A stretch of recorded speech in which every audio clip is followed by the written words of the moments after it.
And in response to the federal government's allocation of 1.3 trillion naira in its 2024 fiscal year budget to the health sector, Dr. Injimanze, chairman of Chidcon Medical Center in Owerri, Imo State, has emphasized the need for a better approach to assessing the national health budget. Dr. Injimaze proposed enhancing access to capital for the private sector by establishing a bank offering loan at a single-digit interest rate.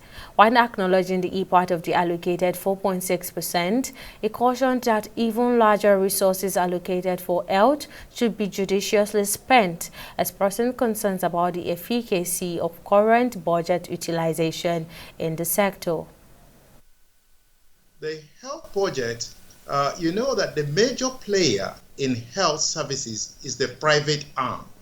So in a state like Imo State, you have almost 75% is in the private sector. So when you are calculating the total budget in health, you have to take into account what is being spent in the private sector. Yeah. So this is just one segment. What the federal government is a minor player in health, unfortunately so, especially in the therapeutic arm.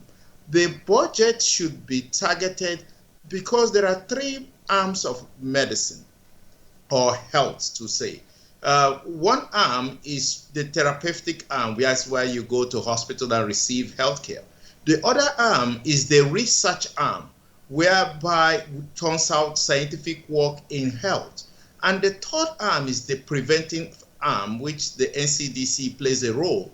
So these three arms must be funded. Usually, government spends money, majority of the funds, in research and prevention of diseases. In the therapeutic arm is predominantly the private sector. What government should do here is to provide access to capital. And for years, we have been talking about the health bank. So there will be a bank which gives out loans with single-digit interest rates. So you might get a loan for development of a hospital or health facility with about 5% interest rate.